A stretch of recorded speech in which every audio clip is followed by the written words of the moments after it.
sizicelela uNkulunkulu okhokho bethu obukhokho benu nani indlela ibe mhlophe ngoba sihamba phansi kodwa ozizwayo ukuthi endleleni akuhambi kahle nozwe umkhuhlanyana zikhona imoto khona la ekhaya ezihamba endleleni ozwa ukukhathaleka ungena emotweni Sangoma esingabonanga miyeko nangazinyongo sibona ngemsebenzi isivumo sezimtoti zimo sazazizulwini wamanganyakaza phaqa njengenyanga ebusuku wayijabhisa bejabula impisi zithi bushonela ubuNazaretha abuzoba umtshungu bethu ubani wehluke mayelana nokuba khona kwamaqembu ezepolitiki ngaphakathi ebandleni futhi ebizwa ngegama lamaNazaretha inkosi uShembe ithi vele into embiqama lapha ethanda khona kodwa lutho libaziwe akavumi ukuthi kube namaqembu ezepolitiki ngaphakathi ebandleni lamaNazaretha khona isizwe ifundile la kakhulu khona odokotela labameli bazosike bababeke labantu baba makhansela sebeduthula abantu bese beyafa abantu yimi ngivume nalento bakhona bajoyina inhlangano zabo ezihlukene abatshela umuntu maze phuma esontweni uziyele enhlanganweni yakhe ngaleso sikhathi kodwa ke hayi la esontweni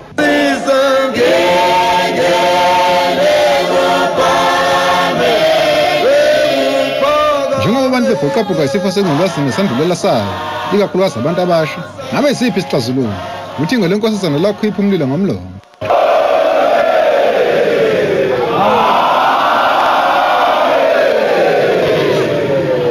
phuma ngapha ubusazi manje kuhlanganishwe kakhulu lentsha ayinina nhlanhla kakhulu niyasihlula siyamaxhegu phuma ngapha nangapha uthi yapha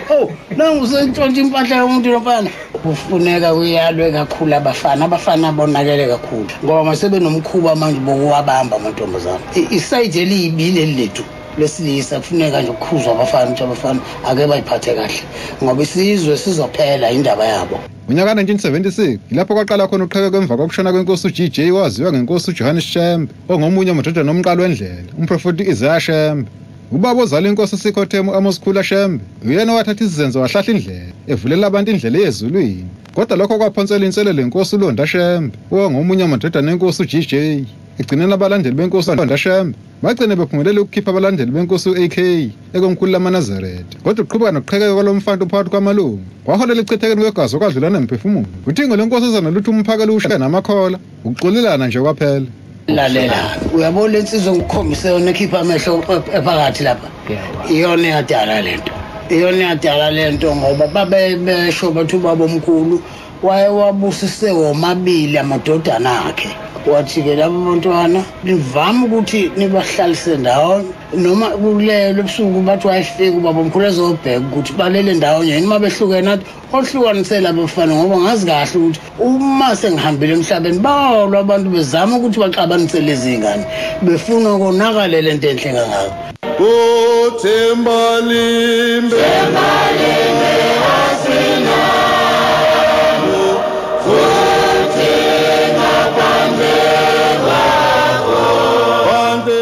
selokhu ibandla lamaNazaretha lasungula ngonyaka 1910 selinamalungu angaphezu kwezigidi eziyisithupha laze lingcwabele nasemazweni angomakhelwane wena ubona intanga zenaba ziziyokhahlela ekuphihlekile nomsunguli lebandla naye wayenamadodana amathathu okuyinkosi uStanel inkosi Amos Khula kanye nenkosi uJohannes Galile Shembe uthe ngonyaka 1995 intandane engenamini lamvuni abantu bamtusa kodwa bakhuluma lamalawo usephula umuntu obapheka ushumi leminyaka uthatha isikhundla sokhwala leli bandla kodwa kwathi mhlazinga 22 nesishiyagalombili kuNdasa noma uMashi ngonyaka 2011 adubuza ukuthi elinye phezulu ne-Afrika udlula njani amandla amancane bheka njengoba khona ikhulukazi lasePhweni elihola ukuthi ngolenkosazana elinye inkosi uVukile Shembe ezize kuphakamile elinye naliya egibe ezinye ngaphansi kwesandla senkosi uMdlwana Phashana elinye ngabamadlanga lakwandongazadu ngaphansi kwenkosi uPhakamashona omunye wabafundisi obevuka nenkosi esekuphakamile umboneni Mathunjwa oneminyaka ngamashumi uthi kwenza ukuthi ngolenkosazana kwakuhlola uZulu uDudu bheka nje ngoba wayenenhlonipho eyisimanga ukukhumula kwakhe icathulo esanezimbuzi kuyise akhumule icathulo besekude noyise ngakubona mina ngawa amehlo omoya ukuthi lo umholi lo uMathunjwa uthi inkulu indaba iqukethe leli gama lothi ngolenkosazana mhla ebelethayo ukaMagwaza bahamba bawubika enkosini kodwa kubeletheki kumile wayesethi umqalo wendlela kuvimbeni uma sebebuya nje sesizocela igama wafika umqalo wendlela wathi engani nginitshenile ngathi uvimbeni igama lakhe uvimbeni lelo luthi uthingo lenkosazana lona lavela kanjani uMathunja uthi mangazenzakala ngesikhathi nginqatshe inkosi uGalile Shembe lapho kwasuka khona uthingo lenkosazana laye lwathi chwa phezulu ekhanda lenkosi esikhothe uthingo lenkosazana kanti liyahlola uthi bonke ababe lapho bakhothama amaqede bavuma amen. Ngesikhathi sibambe ibhokisi lika baba wakhe lasho izulu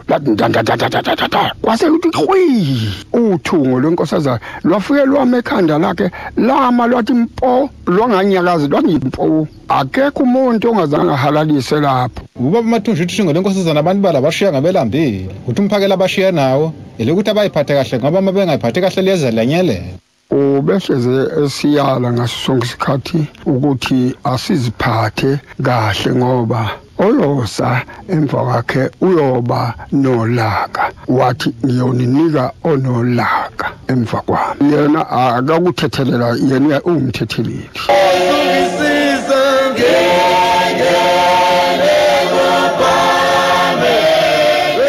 Amalungu ebandla lasebuhleni okungumbuyiseni Masana kanye noJoseph Vilakazi bathi bancele baze bancelisise embeleni wothungo lwenkosazana uBogwanse waze waqhansa umthamo uqukethe inhlonipho uthando kanye nokunakelelelana bathi bakhuluma nje namanje basetshile ebegcizelela kakhulu ukuxolelana ukuthi abantu bengaboni ngasolinye bahlale phansi babonisane njengomphakathi njengomakhelwane. Ngikhuluma nje manje siyanda la kunezimfundiso esihambelana nobuntu esingayitholi kwezinhlelo. Bika khala sakho kwaMbhenzo izindaba zomsakazo eThekwini.